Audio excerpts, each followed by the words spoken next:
Hi guys, आज का product review एक बहुत ही पॉपुलर एंटी डैंड्रफ शैम्पू पे है, हेड एंड शोल्डर्स। तो हेड एंड शोल्डर्स बहुत पॉपुलर है, बहुत ज़्यादा इस्तेमाल होता है कम से कम इंडिया में। तो मैंने सोचा कि क्यों ना हम इस पे रिसर्च करें और इसके इंग्रेडिएंट्स को ध्यान से पढ़ें और फिर आप लोगों को बताएं कि ये कितना फ़ायदेमंद है। और तो मैं आपको कुछ भी बताने से पहले एक बार ये बताना चाहती हूँ कि इंडिया में हेड एंड शोल्डर्स जो कि एंटी डैंड्रफ शैम्पू है वो 4 अलग-अलग तरीके का अवेलेबल है। एक तो ये है मेरे पास anti hair fall head and shoulder shampoo. इसके अलावा हेड एंड शोल्डर्स में कूल मेंथॉल एक वैरायटी आती है। तीसरी वैरायटी है स्मूथ एंड सिल्की और फोर्थ वैरायटी है सिल्की ब्लैक। तो जैसा कि नाम सजेस्ट करता है, कूल मेंथॉल होगा जो आपके स्कैल्प को ठंडक पहुंचाएगा और एंटी हेयर फॉल रोकेगा। स्मूथ एंड सिल्की आपके बालों की ड्राइनेस और फ्रिजीनेस को कम करेगा। और जो फोर्थ है सिल्की ब्लैक, वो कलर प्रोटेक्टिंग होना चाहिए। तो हमने सारे इंग्रेडिएंट्स हेड एंड शोल्डर्स के पढ़े, सारे लेबल्स ध्यान से पढ़े और तब हमें ये पता चला कि चारों शैम्पूज़ में जिंक पायरेथियोन है और मिथाइल आइसोथायोजोलिन है, जो कि दोनों बहुत अच्छे एंटी फंगल और एंटी माइक्रोबियल एजेंट्स हैं। तो वो तो चारों शैम्पूज़ में हैं, जिसका मतलब है कि चारों शैम्पूज़ चारों तरह के head and shoulders anti dandruff हैं।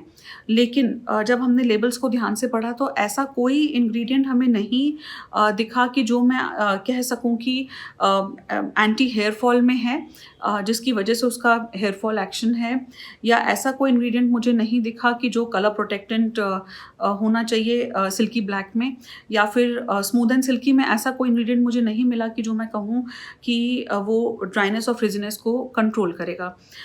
दूसरी एक इम्पॉर्टेंट बात जो हमने नोटिस की, मैं वो सारी बातें आपको बताऊंगी जो मेरे हिसाब से एक प्रोडक्ट रिव्यू में ज़रूरी हैं। तो देखिए, एक तो head and shoulders SLS free नहीं है। इसके अंदर सोडियम लॉरेल सल्फेट है, जो कि झाग बनाने के लिए, डिटर्जेंट एक्शन के लिए बहुत ज़रूरी है। तो ये आपको पता होना चाहिए कि ये एसएलएस फ्री नहीं है, क्योंकि आजकल एसएलएस बहुत चर्चा में है। और जब हम इनकी वेबसाइट पे देखते हैं तो अदरवाइज़ भी इन्होंने रेकमेंड किया है कि आप हेड एंड शोल्डर को रोज़ इस्तेमाल कर सकते हैं, डेली यूज़ के लिए है और कलर प्रोटेक्टेंट है।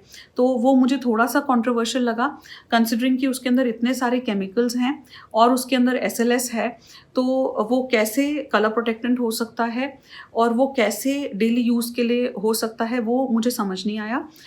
दूसरी इम्पॉर्टेंट बात कि अगर आप हेड एंड शोल्डर रोज़ इस्तेमाल कर रहे हैं इसलिए क्योंकि आपकी डैंड्रफ वापस आ जा रही है, तो इसका मतलब ये है कि आपका शैम्पू उतना अच्छा एंटी डैंड्रफ नहीं है, उतना अच्छा आपकी डैंड्रफ को कंट्रोल नहीं कर रहा। और इसका मतलब ये है कि आपको मे बी अब अपना शैम्पू बदलने की ज़रूरत है, तो कुछ दूसरा मॉलिक्यूल ट्राई करने की ज़रूरत है। इसमें एक बात और जो मैं बताना चाहूँगी, जो मैंने पहले भी काफ़ी बार अपनी डैंड्रफ की वीडियो में बताई है, वो ये कि डैंड्रफ एक फंगल इन्फेक्शन है। तो काफ़ी बार लोग ये सोचते हैं कि हम अभी तक ये शैम्पू यूज़ कर रहे थे, अभी तक ये काम कर रहा था, तो अब क्यों नहीं कर रहा?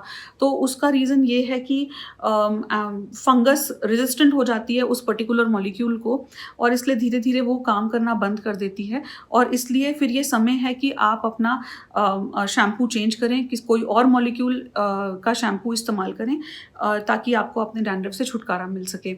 और अब हम अगर बात करें वो 2 मॉलिक्यूल्स की जो हेड एंड शोल्डर्स के अंदर हैं, तो जिंक पायरेथियोन और मिथाइल आइसोथायोजोलिन, इनके बारे में मैं बताती हूँ। ये जिंक पायरेथियोन एक अच्छा एंटी फंगल मॉलिक्यूल है, जिसकी वजह से ये डैंड्रफ में हेल्प करता है। और मिथाइल आइसोथायोजोलिन एक अच्छा एंटी माइक्रोबियल है, तो ये बैक्टीरियल इन्फेक्शन को भी कम करेगा। लेकिन कुछ स्टडीज़ ऐसा शो करती हैं कि मिथाइल आइसोथायोजोलिन से नर्व डैमेज हो सकता है, जो कि बहुत ज़्यादा उसके एविडेंसेस नहीं हैं। दूसरी चीज़ ये कि जो जिंक पायरेथियोन से अब काफ़ी बेटर, काफ़ी सुपीरियर मॉलिक्यूल्स मार्केट में अवेलेबल हैं, तो हम वो इस्तेमाल कर सकते हैं।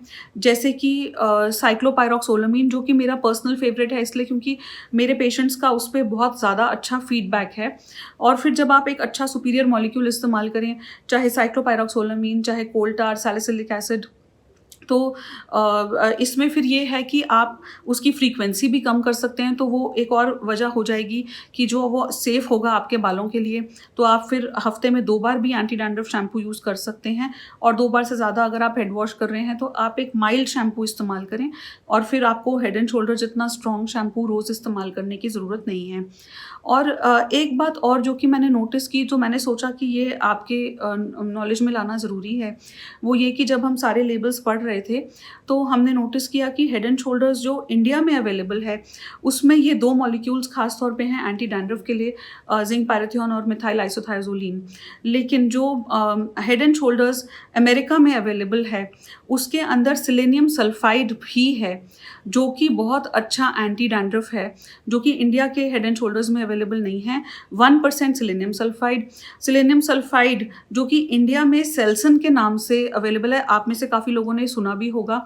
तो ये बहुत ही अच्छा मॉलिक्यूल है एंटी डैंड्रफ के लिए, पर ये इंडिया के हेड एंड शोल्डर्स में ये इंग्रेडिएंट नहीं है, ये अमेरिका के हेड एंड शोल्डर्स में है।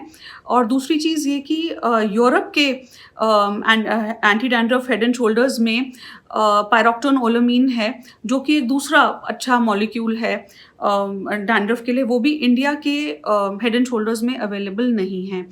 आई होप इससे आपको कुछ क्लैरिटी मिली होगी हेड एंड शोल्डर्स पर, और कुछ भी आपको कन्फ्यूजन हो तो प्लीज़ मुझे कमेंट सेक्शन में कमेंट कीजिए, और मैं आपसे जल्द मिलूँगी अपनी नेक्स्ट वीडियो के साथ। Thank you. Bye bye.